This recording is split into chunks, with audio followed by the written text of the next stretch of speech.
අද ලෝකයේ බලශක්ති තරගයේ අලුත්ම බල තරංග පිටිය බවට පත් වෙලා තින්නේ ආක්ටික් කලාපය.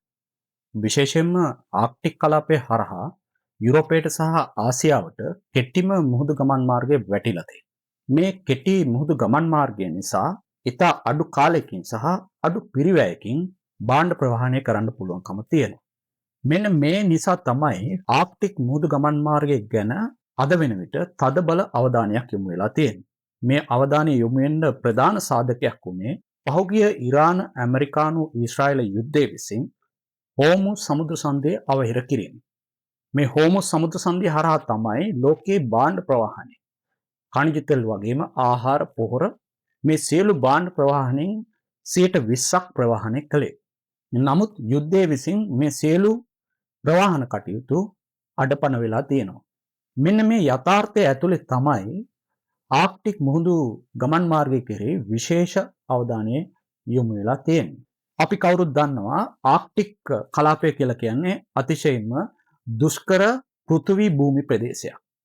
අයිස් කඳු වගේම දැඩි සීත කාලගුණය මේ ජීවත් වීම අමාරු කරලා තියෙනවා. ඒ වුණත් මේ ආක්ටික් කලාපය හරහාම තමයි ලෝකෙ කෙටිම මුහුදු ගමන් මාර්ග දෙක වැටිලා තියෙන්නේ. එක් මුහුදු ගමන් මාර්ගයක් කියනවා වයඹදිග මුහුදු ගමන් මාර්ගය කියලා.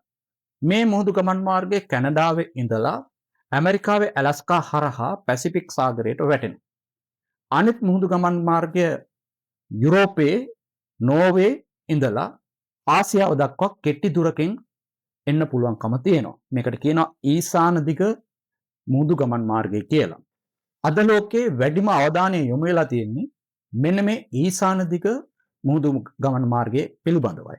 ඒකට හේතු වෙලා තියෙන්නේ අඩු දුෂ්කරතාවයකින් ඊසාන දිග මුහුදු ගමන් මාර්ගය හරහා ගමන් කිරීමට පුළුවන්කම තිබීමයි.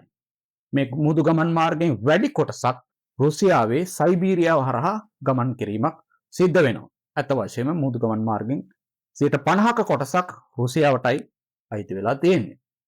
කොහොම නමුත් මේ ඊසාන දිග මුහුදු ගමන් මාර්ගය අත වශයෙන්ම සොයාගත්තේ ශ්‍රීලංක ජාතික ඇඩොල්ෆ් එරික් විසින්. ඒ 1878 අවුරුද්දේ.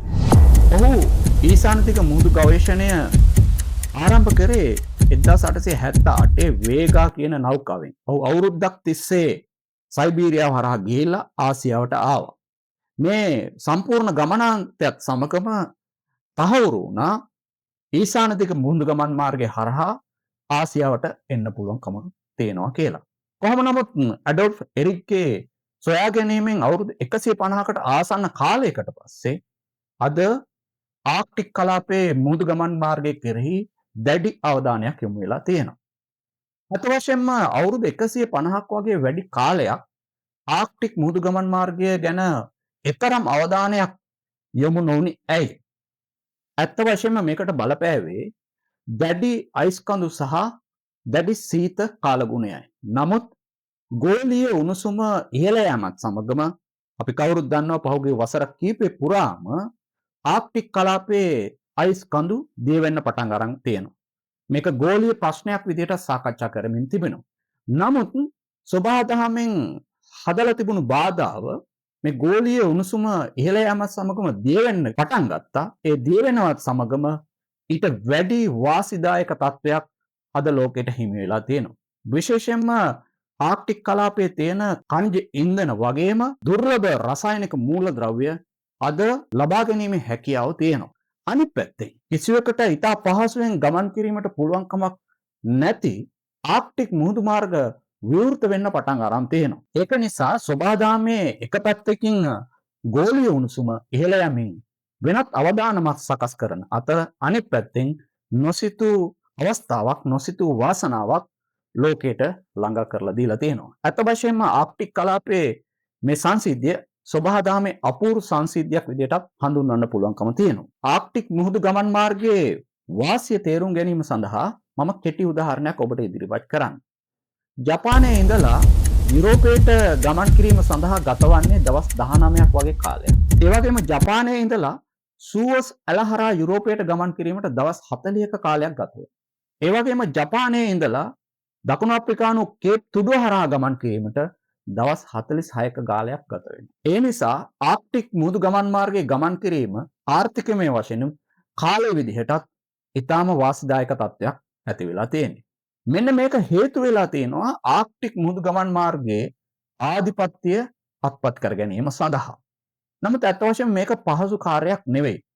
මේ වනවිටත් ආක්ටික් මුහුදු ගමන් මාර්ගයේ ආධිපත්‍ය තියෙන්නේ අත් වශයෙන් රුසියාවට කියලා කියන්න පුළුවන් කමක් තියෙනවා. ඒ සඳහා බලපාන කාරණා කීපයක්ම තියෙනවා. එකක් මේ මුහුදු ගමන් මාර්ගයේ 50% වැනි කොටසක ආධිපත්‍ය ස්වභාවයෙන්ම හිමි වෙලා තියෙන රුසියාවට. අනිත් පැත්තෙන් මේ මුහුදු ගමන් මාර්ගයේ ගමන් කිරීමට නම් අයිස් කඩන යන්ත්‍ර අවශ්‍යයි. රුසියාව සතුව මේ වෙනකොට අයිස් කඩන යන්ත්‍ර 50ක් 60ක් අතර ප්‍රමාණයක් තියෙනවා කියලා වාර්තා වෙනවා. ලෝකයේ න්‍යෂ්ටික බලයෙන් ක්‍රියාත්මක වෙන අයිස් කඩන යන්ත්‍ර තියෙන එකම රට රුසියාව.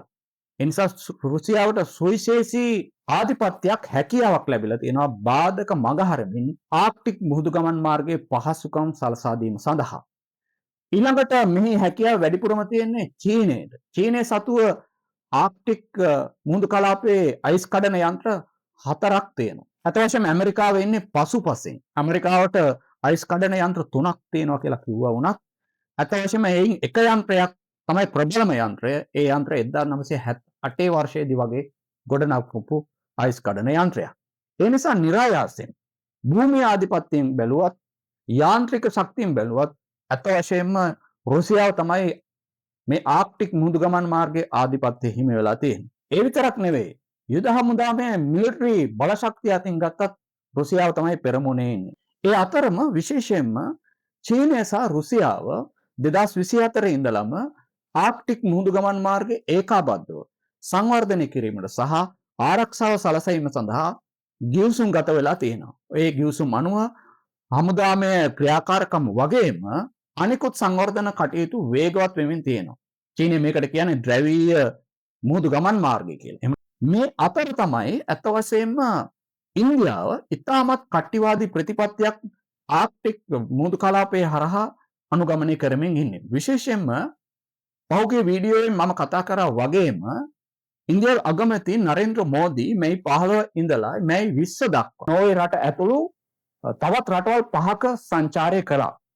ඉන්දියානු අගමැතිවරයෙක් ඉන්දියානු නායකයෙක් අවුරුදු 43කට පස්සේ තමයි නෝර්වේ රාජ්‍යයේ සංචාරය කරේ.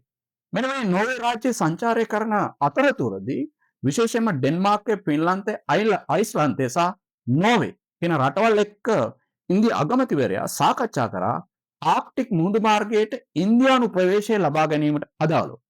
අතවශයෙන් මේක කට්ටිවාදී ප්‍රතිපත්තියක් ලෙස මම හඳුන්වන්නේ රුසියාව සහ චීනය මගහරමින් තනිවම වෙනම රටවල් සමග එකතු වෙලා ආක්ටික් මුහුදු ගමන් මාර්ගය.